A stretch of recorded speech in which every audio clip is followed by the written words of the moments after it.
Okay, so GI testing basically involves testing the size, position, width, height of the elements.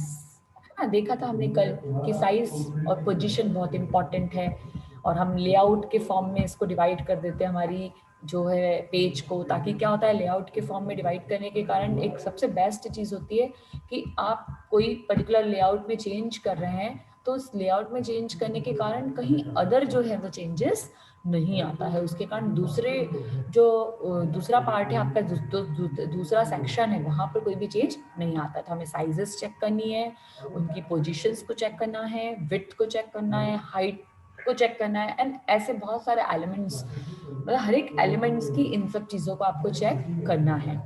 Then testing of the error messages that are getting displayed, है ना।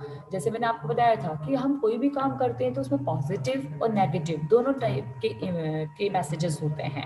यदि positive message क्या होता है कि आपने user ID और password डाला और सबमिट बटन पे क्लिक किया तो डायरेक्ट आपका होम आ गया। होम आ गया मतलब आपने जो यूजर आईडी पासवर्ड एंटर किया था वो एब्सोल्युटली करेक्ट है, दैट इज द मीनिंग, है ना। तो वहां पर वो पॉजिटिव साइड हो गया। लेकिन यदि यूजर आईडी या पासवर्ड में से दोनों में से एक चीज भी गलत है या दोनों चीज गलत है या आपने कोई एंटर भी नहीं किया है यूजर आईडी पासवर्ड और डायरेक्टली सबमिट बटन पे प्रेस कर दिया है, तो उस केस में क्या होगा, आपको एरर मैसेज डिस्प्ले होना चाहिए। तो आप ये चेक करोगे कि वेदर जब मैं रॉन्ग इनपुट देती हूँ तो आपका एरर मैसेज जनरेट होता है या नहीं होता है। Then testing the different sections of the screen, है ना। जैसे मैंने बताया अलग अलग सेक्शंस में आप डिवाइड कर दोगे लेआउट को आपके, तो हर एक सेक्शन को आपको क्या करना है वहां पर चेक करना है। Then testing of the font whether it is readable और नॉट, ये कल की क्लास में डिस्कस किया था। The font may not be too much small, may not be too much big.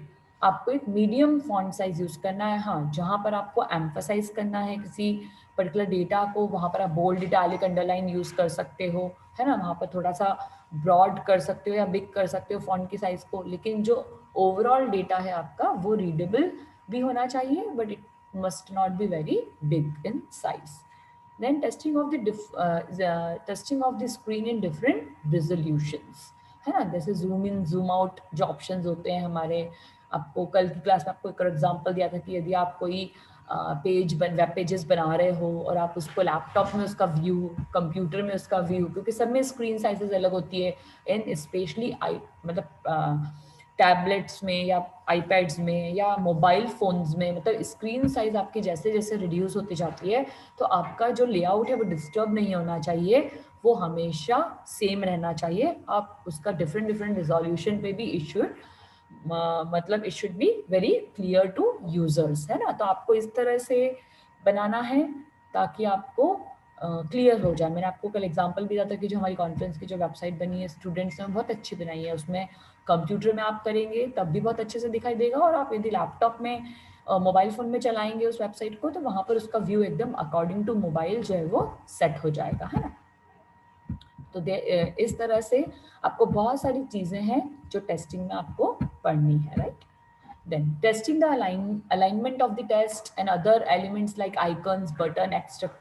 are in proper place or not, है ना। Icon आपने सही आइकन लगाया है नहीं, आपकी बटन ओके या सबमिट की या रिसेट की एंड ऑफ द फॉर्म है कहीं मिडिल में या ऊपर तो नहीं है, मतलब सही प्लेस पर वो आपने लगा के रखी है या नहीं रखी है। आपका टेक्स्ट का alignment right, left, right, centred, मतलब जैसा आप चाहते हो वैसा है कि नहीं। Then testing the colours of the fonts, font के कलर को चेक करो, है ना।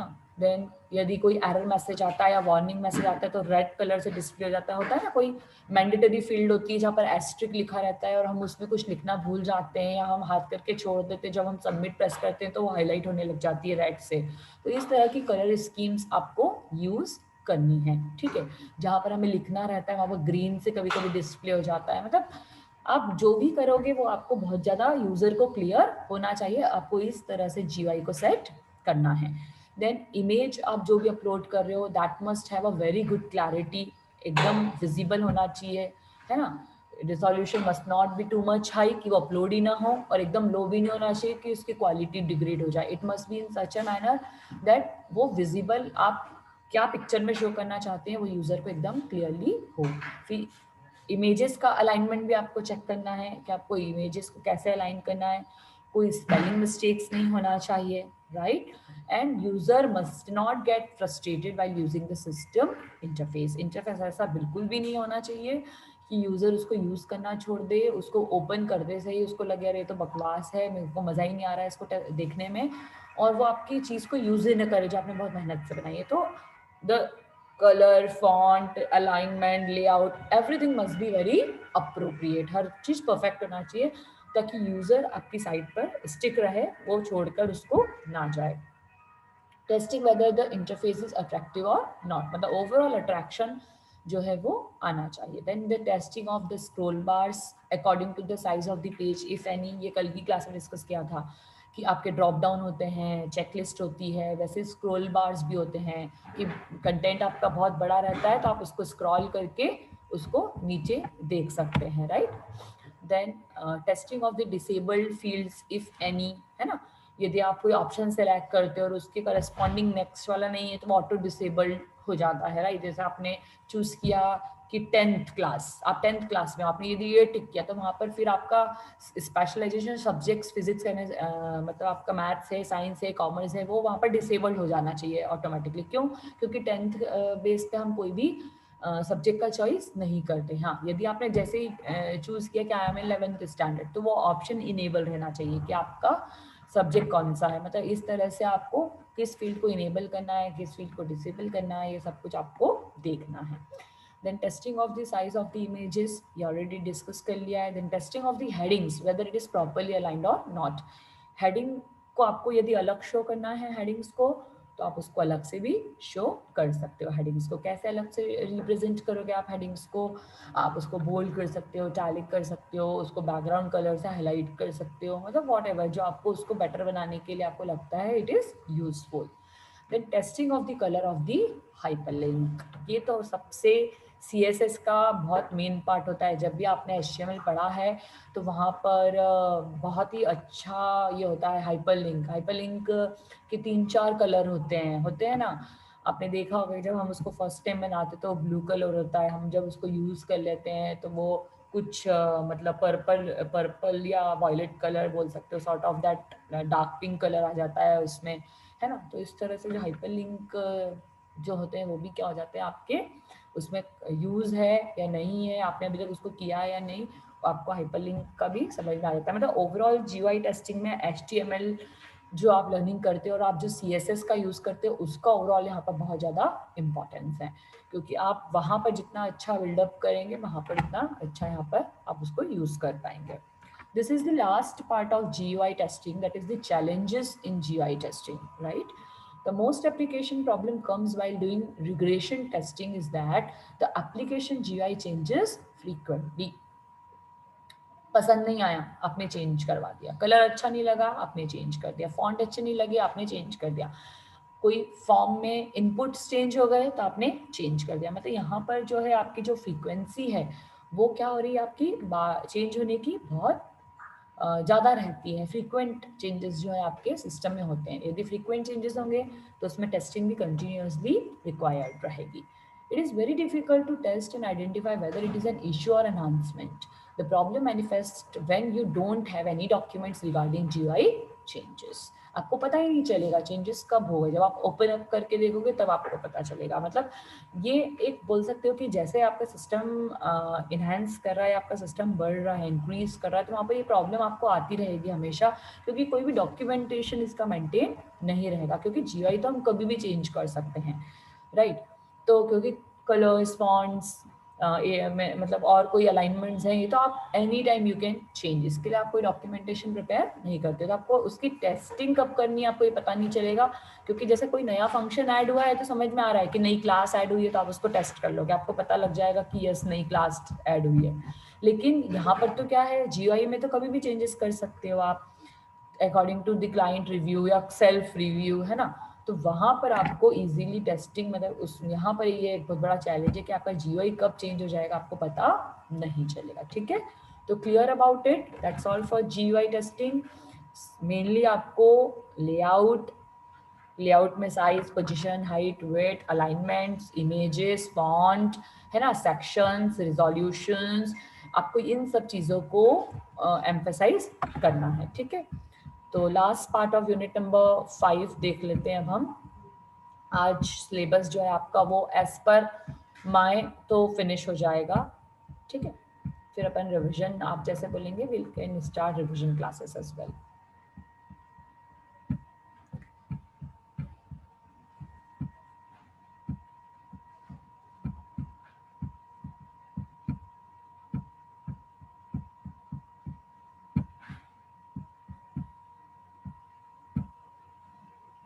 Okay, the last part of unit number 5 is object oriented system testing, है ना। आपने यूनिट टेस्ट कर लिया, आपने क्लास टेस्ट कर लिया, आपने क्लासेस को जोड़कर इंटीग्रेशन टेस्टिंग कर लिया, आपने इंटीग्रेशन करने के बाद आपने जीयूआई टेस्टिंग कर लिया। At last you have to perform the system testing. System testing of software or hardware is testing conducted on a complete integrated system to evaluate the system compliance with the specified requirements। सबसे main चीज़ जो system testing की होती है, आपने देखा होगा आप जब प्रोजेक्ट्स बनाते हो तो मेनली आपसे सिस्टम रिक्वायरमेंट्स पूछी जाती है, उसमें हम लिखते हैं रिपोर्ट में डॉक्यूमेंटेशन जब हम करते हैं प्रोजेक्ट का कि what are the system requirements. System requirement मतलब कि आपका जो आप प्रोजेक्ट चलाने वाले हो उस प्रोजेक्ट को चलाने के लिए क्या सिस्टम की रिक्वायरमेंट है, क्या हार्डवेयर और सॉफ्टवेयर की रिक्वायरमेंट्स है। तो आपकी जो भी पर्टिकुलर हार्डवेयर और सॉफ्टवेयर की रिक्वायरमेंट है वो आप हमेशा मिनिमम रिक्वायरमेंट्स लिखते हो। वहाँ पर लिखा रहता है कि राइट द मिनिमम रिक्वायरमेंट्स। हम मिनिमम रिक्वायरमेंट्स क्यों लिखते हैं कि कम से कम में आप कितने अच्छे से बेटर जो सिस्टम है वो डिज़ाइन कर सकते हो, राइट। तो यहाँ पर अब आपको टेस्टिंग में क्या करना है कि आपको पता है कि मुझे XYZ सॉफ्टवेयर की ज़रूरत है वाइल यूजिंग माय एप्लीकेशन, और आपको ABC हार्डवेयर की रिक्वायरमेंट है वाइल यूजिंग माय एप्लीकेशन। तो what you have to do, आपको ABC और XYZ मतलब आपको सॉफ्टवेयर जो रिलेटेड है और जो हार्डवेयर रिलेटेड है आपको सब चीज़ों को जो है आपको क्या करना पड़ेगा, उसको रेडी करना पड़ेगा और आपके सिस्टम से उसकी कंप्लायंस को चेक करना पड़ेगा। जो आपने एप्लीकेशन डेवलप की है, जो भी आपने एप्लीकेशन डेवलप की उसमें आपको चेक करना पड़ेगा whether that application is running properly with that particular system और नॉट, मतलब उस पर्टिकुलर हार्डवेयर पे वो सही चेक हो रहा है या नहीं हो रहा है। System testing falls within the scope of black box testing and as such should require no knowledge of the inner design of the code of the logic। मतलब आपको सिर्फ अप्लाई, आपका मतलब इसमें ब्लैक बॉक्स टेस्टिंग है, मतलब आप सिर्फ अपनी आपका जो ओवरऑल प्रोडक्ट डिज़ाइन हुआ है, आपका ओवरऑल जो एप्लीकेशन डिज़ाइन हुई है उसको जिस भी सिस्टम में आप आगे चल के यूज़ करने वाले हो उसमें आप उस सिस्टम में आप क्या कर दोगे, उसको उस सिस्टम में उसको अपलोड कर दोगे, उसको डाल दोगे और वहाँ पर उसको चेक करके whether it is running properly और नॉट, आपको सिर्फ ये चेक करना है। मतलब वहाँ पर सिर्फ आप उसकी वो कितना सपोर्ट कर रहा है सिस्टम को, आपको सिर्फ इतना चेक करना है। मतलब वहाँ पर वाइट बॉक्स टेस्टिंग नहीं, आपको इनर डिटेल्स में बिल्कुल भी नहीं जाना है।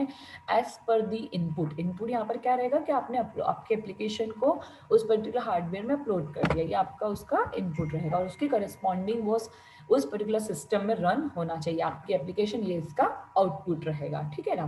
तो यदि रन हो रहा है इट मीन्स आपकी सिस्टम टेस्टिंग सही है, और यदि रन नहीं हो रहा है इट मीन्स कहीं ना कहीं आपके एप्लीकेशन में कुछ भी प्रॉब्लम है। Now types of system testing. अब जब आप सिस्टम टेस्टिंग करोगे तो आपको किन किन चीज़ों पे एम्फेसाइज करना है। एक होता है फंक्शनल टेस्टिंग, एक होता है स्ट्रक्चर टेस्टिंग, एक होता है एक्सेप्टेंस टेस्टिंग, एक होता है इंस्टॉलेशन टेस्टिंग। काफ़ी नाम से समझ में आ रहा होगा। देखो एक्सेप्टेंस टेस्टिंग तो आपने शायद सॉफ्टवेयर इंजीनियरिंग में पढ़ी है, जिसको बोलते हैं अल्फा एंड बीटा टेस्टिंग, है ना। अल्फा एंड बीटा टेस्टिंग बोलते हैं जो एक कस्टमर साइड पर होती है और एक क्लाइंट डेवलपर साइड पर होती है। अभी डिटेल में बात करेंगे इसमें।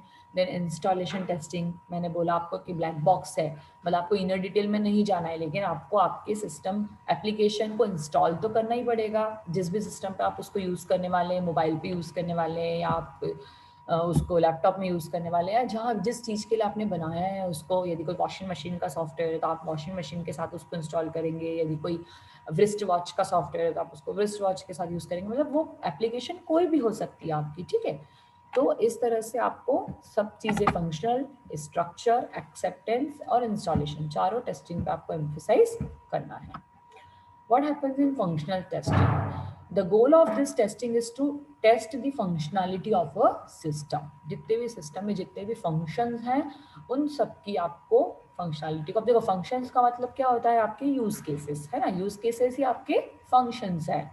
तो test cases are design from the requirements analysis document, better user manual and centred around requirements and the key functions, है ना। यहाँ पर हम ये ऑलरेडी जब हमने यूज़ केस टेस्टिंग पढ़ा था वहाँ पर हमने ये चीज़ ऑलरेडी पढ़ ली थी कि आपके जो यूज़ केसेस होते हैं, यूज़ केसेस क्या होते हैं, आपके फंक्शंस होते हैं सिस्टम के। और यदि यूज़ केसेस आपके सिस्टम के फंक्शंस हैं, मतलब आपको हर एक फंक्शन को क्या करना पड़ेगा, टेस्ट करना पड़ेगा। और हर एक फंक्शन को टेस्ट करने के लिए आपको टेस्ट केसेस को डिज़ाइन करना पड़ेगा। और टेस्ट केसेस कैसे डिज़ाइन करते हैं ये ऑलरेडी हम प्रीवियस क्लासेस में लर्न कर चुके हैं। Okay, and this system is also treated as black box.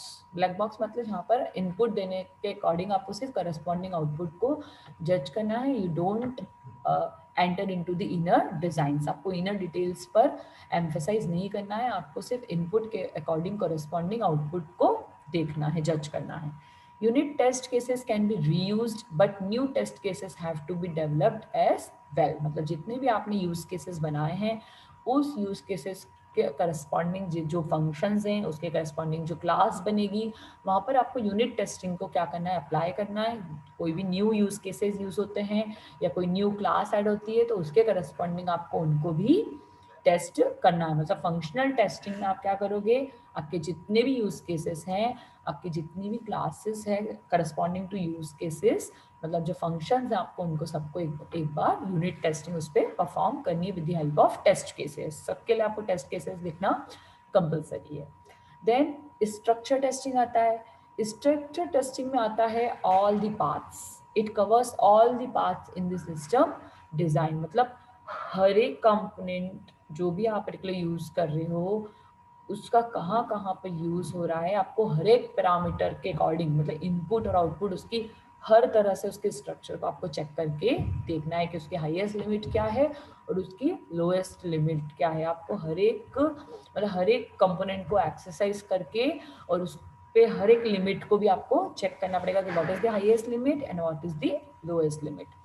So goal क्या है स्ट्रक्चर टेस्टिंग का, it cover all parts in the system design. हर एक पार्ट जो है सिस्टम डिजाइन में उसको कवर अप करता है।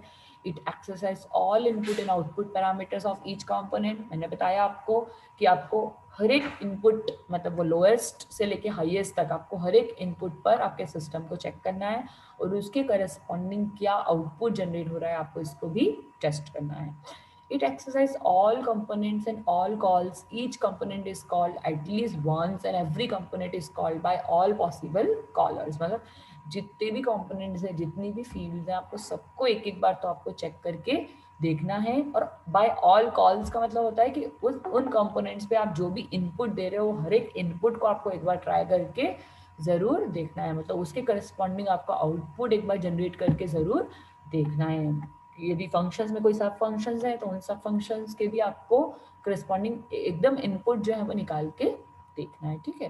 Then use conditional and iteration testing as in unit testing. ये भी वही अभी जो मैंने बताया आपको कि जितनी उसकी जो भी कंस्ट्रेंट्स हैं, लिमिट्स हैं, आपको हर चीज जो है टेस्ट करके देखना पड़ेगा, ठीक है। आ रहा है समझ में आपको? एक बार रिवाइज कर लेते हैं, ठीक है ना। सिस्टम टेस्टिंग क्या है, एक ब्लैक बॉक्स टेस्टिंग होती है। सिस्टम टेस्टिंग में आप इनर डिटेल्स में बिल्कुल नहीं जाओगे, व्हाइट बॉक्स टेस्टिंग की बिल्कुल भी नहीं होती है। और यहाँ पर हम क्या करेंगे, हम सिस्टम को जो इवैल्यूएशन है सिस्टम का, वो जिस सिस्टम पे हम एक्चुअली एप्लीकेशन को यूज़ करने वाले वहाँ पर हम उसको क्या करेंगे, यूज़ करके देखेंगे।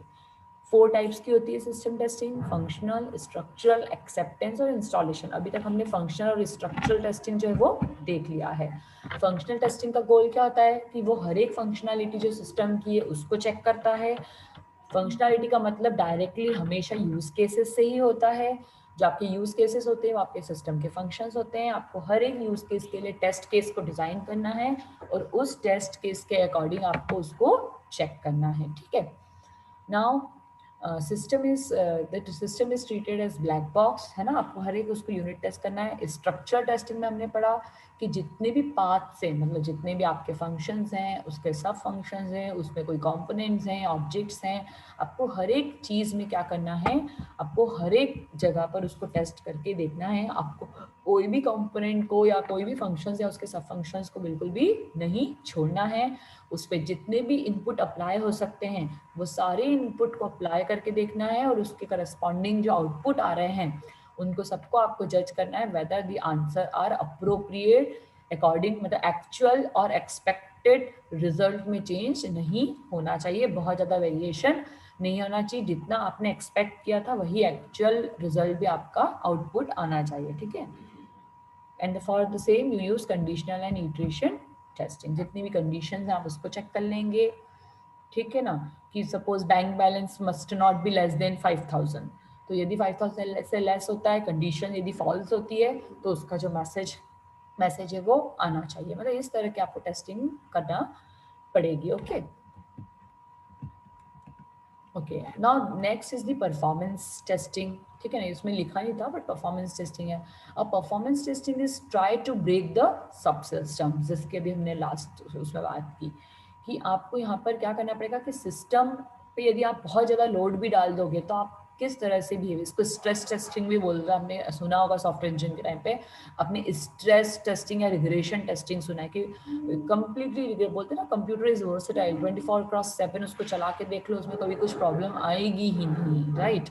तो इस तरह से मतलब आपको सिस्टम को ओवरलोड करके आपको मतलब उसमें कितनी कैपेसिटी है आप बियरिंग की, वो आपको यहाँ पर चेक करना है। Test how the system behaves when overloaded, किस तरह से आपका सिस्टम बिहेव करता है जो ओवरलोड होता है। जैसे IRCTC की बात करते हैं, वहाँ पर जब लोडिंग शुरू होती है तो क्या होता है, जो सेशन वहाँ पर टाइमिंग फिक्स कर देते हैं, जो यूजर्स ज़्यादा देर के लिए उसको सिस्टम को यूज़ नहीं करते हैं या सिर्फ लॉग इन करके रख देते हैं, उसको log out automatically log out कर देता है in order to manage the number of users. आई बात समझ में? तो ओवरलोडिंग आपको चेक करना है पहले तो कि कितने नंबर ऑफ यूजर्स को या जो भी है वॉट एवर उसको कितना वो देख सकता है। Then try unusual orders of execution, है ना, आपने जो स्टेप्स सोचिए उसी स्टेप्स के अकॉर्डिंग रिजल्ट आ रहा है कि नहीं, आपकी नंबरिंग तो नहीं चेंज हो रही है, क्योंकि आपकी नंबरिंग चेंज होगी तो ऑब्वियसली आपका जो रिजल्ट है वो भी चेंज हो जाएगा। जैसे हम बोर्ड मास की जब बात करते हैं ना, बोर्ड मास में ये होता है कि यदि आपने बोर्ड मास को फॉलो नहीं किया तो आपका आंसर कुछ और आएगा और आपके फ्रेंड जो है उसका आंसर कुछ और आएगा, तो आपको ऑर्डर एग्जीक्यूशन का ऑर्डर भी चेक करना है। देन कॉल और रिसीव बिफोर सेंड, है ना, पहले आप हर चीज को टेस्ट कर लेंगे उसके बाद आप उसको सेंड करेंगे, मतलब आपको जो रिक्वेस्ट आएगी तभी आप उसका क्या करोगे, रिप्लाई करेंगे, ठीक है। Now check the system's response to large volume of data, जब आपका डेटा जैसे नंबर ऑफ यूजर्स तो ठीक है आपने उसको तो चेक कर लिया ओवरलोडिंग में, वैसे आपको सिमिलरली यदि लार्ज वॉल्यूम ऑफ डेटा है, यदि डेटा बहुत ज़्यादा है तो वहाँ पर अभी आपको सिस्टम को चेक करना है। If the system is suppose to handle 1000 items, try it with 1001, मतलब एक आइटम भी बढ़ गया तो क्या होता है, उसको वो बियर करेगा या उसको वो बियर नहीं करेगा, आपको ये चेक करना है। Then what is the amount of time spent in different use cases, अलग अलग फंक्शंस को यूज करने से क्या क्या कितना आपको टाइम स्पेंड हो रहा है ओवरऑल, तभी तो हम इसकी स्पेस कॉम्प्लेक्सिटी टाइम कॉम्प्लेक्सिटी ये सब कैसे कैलकुलेट करते हैं, इसी तरह से तो हम कैलकुलेट करते हैं। Are typical cases executed in timely fashion, है ना, आप जो भी क्लासेस यूज कर रहे हो, आप केसेस यूज कर रहे हो, वो टाइमली जो है वो जनरेट हो रहा है या नहीं हो रहा है, ये सब आपको देखना है। देखो जैसे मैंने आपको बताया था परफॉर्मेंस टेस्टिंग में रिग्रेशन और वो देखो यहाँ पर आ गया है वो सब चीज़ें, कि परफॉर्मेंस टेस्टिंग है वो बहुत टाइप की होती है, recovery testing, security testing, stress testing, then volume testing, configuration testing, compatibility testing, timing testing, environmental testing, quality testing, human factor testing, बहुत तरह की यहाँ पर परफॉर्मेंस टेस्टिंग होती है, जिसको मतलब ये सब फैक्टर मिलके एक सिस्टम का परफॉर्मेंस डिसाइड करते हैं, ठीक है। तो अभी तक कोई डाउट है तो पूछ लीजिए, otherwise upon one by one in सब टेस्टिंग को देख लेते हैं कि इनमें क्या होता है। रिकवरी टेस्टिंग, कभी कोई सिस्टम का कंपोनेंट ब्रेक हो जाए या आप उसको यूज नहीं कर पा रहे हैं या वो डाउन हो जाए तो आपको उस वक्त क्या करना है, recovery from faults are very important. How you recover from those faults, आपके पास बैकअप सिस्टम है या नहीं, आपके पास कोई ऑल्टरनेट अरेंजमेंट है या नहीं, आपको ये सब चीज़ें देखना है कि how well and quickly does the system recovers from fault, आपका सिस्टम जो है उसमें कितना फॉल्ट कैपेसिटी थी टॉलरेंस की, और यदि वो कैपेसिटी ब्रेक हो जाती है, टॉलरेंस यदि ब्रेक हो जाता है तो वो कितनी जल्दी अपने आप को रिकवर कर लेता है। Then security testing, law it's all talk about the protection mechanism that is built into the system which will protect your system from unauthorised users, है ना, जो अनऑथराइज एक्सेस करता है सिस्टम को, आपकी सिस्टम में कितनी अच्छी आपने सिक्योरिटी मैकेनिज्म इंक्लूड की है ताकि आपको कोई भी प्रॉब्लम ना आए। देन स्ट्रेस टेस्टिंग, मैंने आपको बताया एबनॉर्मल लोड, 1000 के लिए बोला, आप 2000 के लिए ट्राई करो कि वो इतना कैपेसिटी को बियर कर पा रहा है या नहीं कर पा रहा है। या आपने सपोज 50 बढ़ाया 1000 में तो वो बियर हो गया, then add 100, then let's see the results, then add 50 more, then 50 more, इस तरह से आप पूरे सिस्टम को टेस्ट कर सकते हैं। देन वॉल्यूम टेस्टिंग, अभी हमने बात किया लार्ज अमाउंट ऑफ डेटा, कितने अमाउंट ऑफ डेटा को वो हैंडल कर सकता है, वॉल्यूम मतलब in terms of capacity of data. Then configuration testing, test the various software and hardware configurations, है ना, लिमिटेशंस होती है हार्डवेयर कॉन्फ़िगरेशंस में भी लिमिटेशंस होती है। हम गेम खेलते हैं, मोबाइल फ़ोन लैपटॉप हैंग होने लग जाते हैं क्योंकि हमारे कॉन्फ़िगरेशन जो है सिस्टम के वो सपोर्ट ही नहीं करते हैं। ऑलरेडी लिखा हुआ रहता है कि ये गेम में या तो ग्राफिक कार्ड होना चाहिए या इतने जीबी तक की रैम तो होनी ही चाहिए, है ना।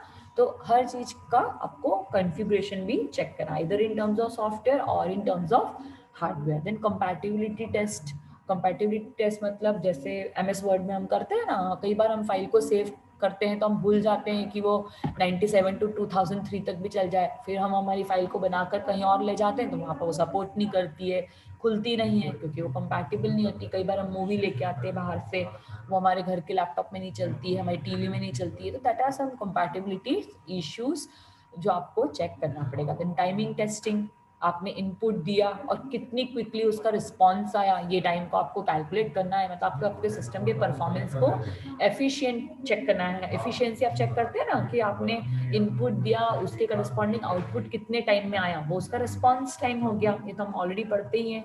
Then environmental testing, heat, humidity, then motions, then rains, है ना, कितनी बियरिंग कैपेसिटी है, बहुत ठंड, बहुत गर्मी, ह्यूमिडिटी, मोशन, हर अकॉर्डिंगली आपका जो सिस्टम है वो चेंज होता रहता है। Then quality testing, reliability, reliable है या नहीं सिस्टम, है ना, उस वो कहीं सिक्योरिटी उसमें लीक तो नहीं हो रही। देन मेंटेनेबिलिटी, उसको मेंटेन करना, उसमें ऐड करना कितना आसान है। देन अवेलेबिलिटी, कितने आसानी से वो ओपन सोर्स है, वो आसानी से आपको मिल जाता है। देखो सब सब फैक्टर्स का आपको ध्यान रखना पड़ता है। Then human factor testing, that is test with the end users, सबसे फाइनल टेस्टिंग होती है जो कौन यूज करने वाला है, और जो कोई भी यूज करने वाला है वो कितना एफिशिएंटली उसको यूज कर रहा है, उसको कितने अच्छे से यूज कर सकता है।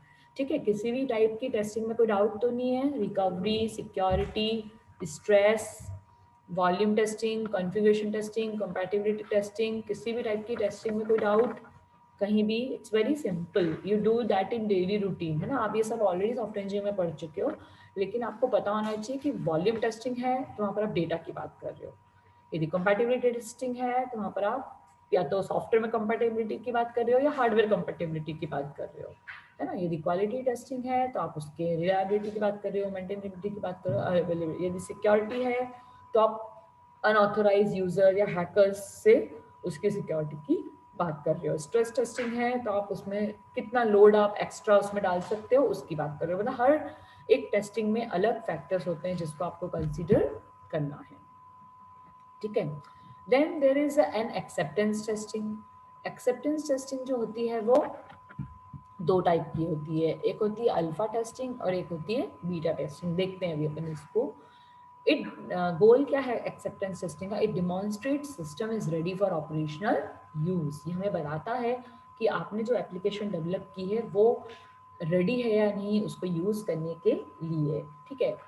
Choice of test is made by client. Many tests can be done from integration testing. Acceptance testing is performed by the client, not by the developer. ठीक है ना, जो एक्सेप्टेंस टेस्टिंग होती है वो क्लाइंट परफॉर्म करता है, उसको डेवलपर परफॉर्म नहीं करता है। ये दो टाइप की होती है, एक होती है अल्फा टेस्टिंग, एक होती है बीटा टेस्टिंग। अल्फा मतलब कि क्लाइंट है वो डेवलपर साइड पर आएगा और डेवलपर के साथ में बैठकर सिस्टम को टेस्ट करेगा, ठीक है, और जो भी एरर आती है, बग्स आती है, उसको वो क्या करेगा? रिमूव करेगा।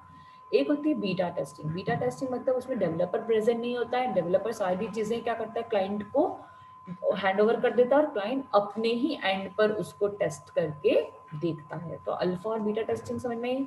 अल्फा टेस्टिंग में डेवलपर प्लस क्लाइंट, और बीटा टेस्टिंग में ओनली क्लाइंट, वहाँ पर डेवलपर का रोल नहीं होता है। तो ये आपकी एक्सेप्टेंस टेस्टिंग हो गया। आया बात समझ में? मतलब आपका सिस्टम अब पूरा रेडी टू यूज है, आपने सारी परफॉर्मेंस टेस्टिंग पूरी टेस्ट कर ली, फंक्शंस को चेक कर लिया, स्ट्रक्चर को टेस्ट कर लिया, फाइनली आपको देना किसको, इसको टू दी क्लाइंट, क्लाइंट को हैंड ओवर करना। क्लाइंट वहाँ पर चेक करेगा कि या तो डेवलपर साइड पे आकर भी चेक कर सकता है, उसको अल्फा टेस्टिंग बोलेंगे, या वो खुद के एंड पे भी चेक कर सकता है, जिसको आप बोलते हो बीटा टेस्टिंग। मतलब either of the testing you have to follow. आया बात समझ में? तो that's all for unit number 5 also, that is the system testing we have learned today, that is the functional testing, structural testing, acceptance testing और performance testing, जिसको हमने installation testing यहाँ बोला, वो एक ही है, क्योंकि आपको इसमें configurations भी चेक करना है, volumes भी चेक करना है, stress भी चेक करना है, everything you need to check over it, right?